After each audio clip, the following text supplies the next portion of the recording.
The Seattle Times seems pretty upset that Seattle is clearing out homeless encampments, and the mayor is giving off the illusion of a homelessness plan. Both claims are nonsense. Welcome to the Jason Rant Show, presented by None Better Tax Resolution.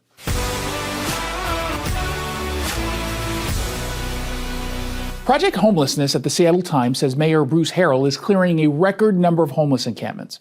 The city claims the number of tents in the city went from 1,558 to 215.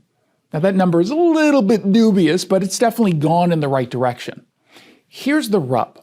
Homelessness is going up, and we're losing shelter space.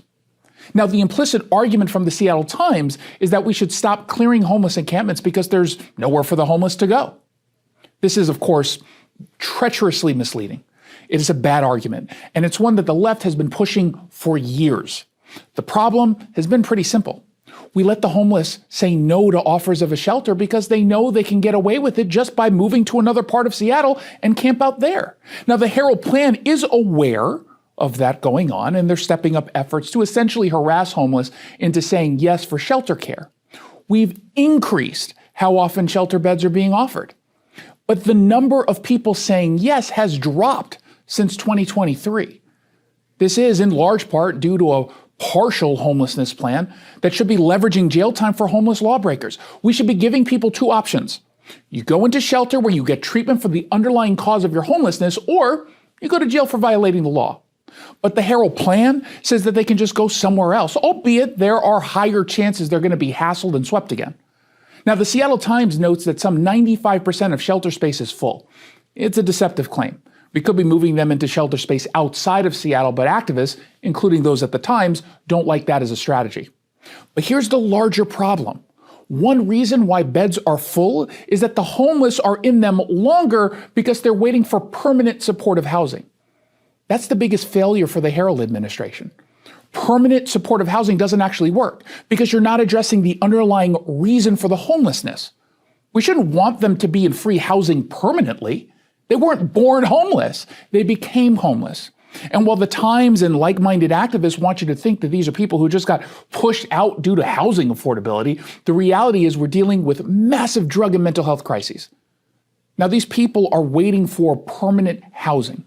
Well, while they're doing that, you know what they're not doing?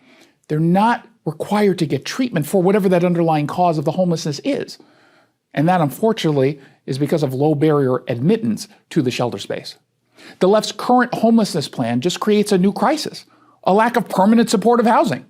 And that's even more expensive to operate than the entire homelessness plan as it exists now. But you know who gets rich? The ones working in the homeless industrial complex. So here's an idea. Invest in treatment and temporary subsidized housing to help get people back on their feet and then ultimately live without us paying for their rent or health care. Controversial, I know.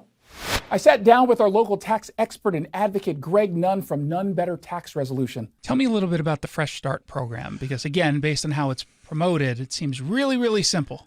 This Fresh Start program and that phrase has been around for many, many, many years now. But it's a great marketing tool to say, hey, fresh start. And in a way, for those that qualify, it is.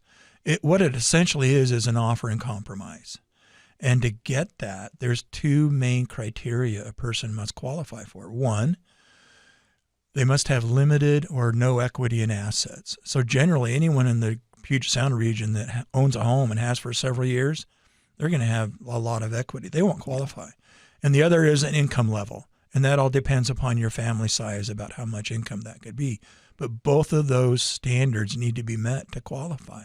Most people do not. If you're having trouble with the IRS, then call Greg Nunn of None Better Tax Resolution. From stress to success with IRS Solutions. 425-947-1967 or Google NUNN, None Better Tax Resolution. Did you like that commentary? Make sure you subscribe to the podcast of The Jason Rant Show. Get it at ktth.com or wherever it is you download your podcasts.